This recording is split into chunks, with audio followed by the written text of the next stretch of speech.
So, today we're diving into this really incredible story about what it means to build a life completely from scratch.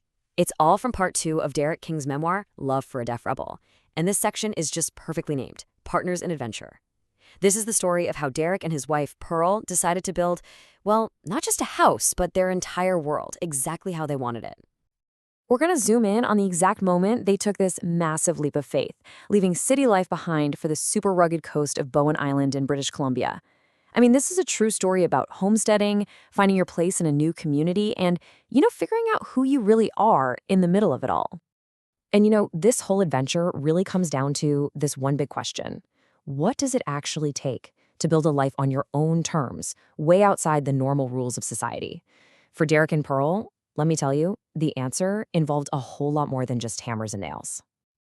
Okay, so let's start at the beginning with the dream. Their journey really kicks off with a philosophy, right? A very conscious choice to say no to the conventional path and yes to something way harder, but also way more rewarding. It all gets set in motion with a surprise phone call. Out of the blue, 2 years after he'd last heard from them, the British Columbia Institute of Technology offers Derrick a teaching job, and that's the spark. Suddenly, their wild idea of building their own home feels like it could actually happen. So what does Derrick do? He immediately starts his homework, just devouring this how-to book on his bus ride to work. And this is the philosophy that's really driving them. On his commute one day, Derrick meets a stranger who gives him this piece of advice that just sticks with him. He warns him about living a serial life. The trap where you work your entire life just to save up for a retirement you might be too worn out and unhealthy to even enjoy. Derrick and Pearl wanted to avoid that at all costs. They were determined to live now. And this just shows you how incredibly ambitious their plan was. I mean, this was not some weekend DIY project.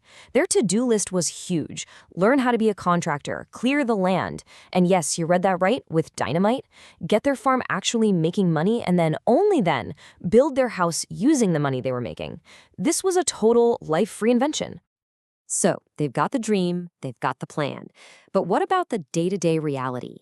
Well, moving to a remote island community meant facing a whole new world of challenges and some very, very unique characters. And you really can't get much more unique than this. This quote comes from their new neighbor, Virgil. He just casually drops this line while offering to help them castrate their baby goats. It perfectly captures the raw, unfiltered, and totally unconventional vibe of their new home. So yeah, their new social life was a mixed bag. On one hand, you have people like Virgil, who are incredibly helpful, just in their own quirky way. But on the other hand, they run into some really difficult neighbors, like Arlette, who just seems to take an instant dislike to them. But they also find these moments of real community, like when Pearl wins a clock radio at the local Christmas raffle.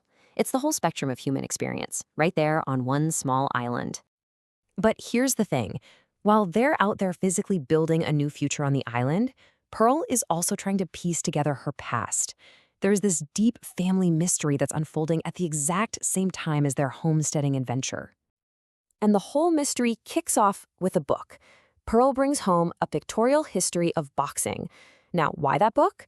Well, she has this belief that her great-grandfather was a famous boxer, and she's hoping that if she can just find a photo of him, it might unlock some clues about her own father, whose whole life is just a big secret.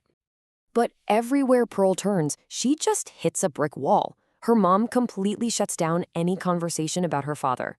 Important documents, like his birth certificate, are just gone. And her siblings? They don't seem to care at all. So Pearl becomes more and more convinced that her mother is hiding a really important secret about an accident that involved him. And this is Pearl's conviction, straight up. You can just feel the frustration in these words, but also the determination. She knows there's a story she isn't being told, and she is absolutely not the kind of person who's just going to let it go. Okay, so this brings us to a really core part of their partnership. Their totally unique and, honestly, rebellious way of solving problems, whether those problems are deeply personal or very, very practical.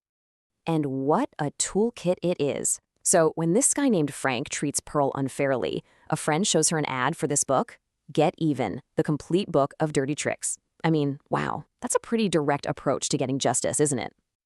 But for Pearl, you see, this isn't about being petty or mean. Her reasoning is all rooted in this incredibly powerful sense of justice. It's about teaching someone a lesson. It's about fairness. It really shows you what a proactive and fiercely principled person she is. And check this out. Here's a little detail that tells you everything you need to know about Pearl's character. The sign for revenge was one of the very first signs she ever taught Derrick in American Sign Language. Justice and fighting back, they're fundamental to who she is and how they communicate.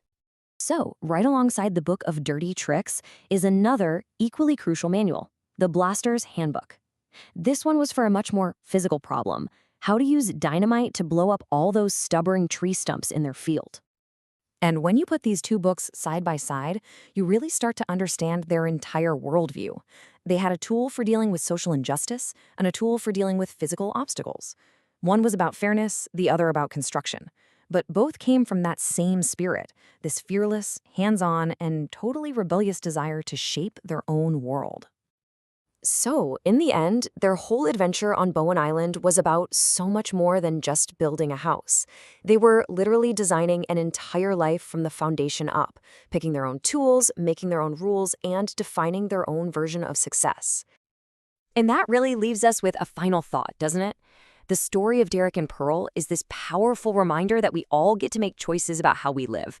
So, if you were going to step outside the usual lines, what would be the most important rules in your own personal handbook?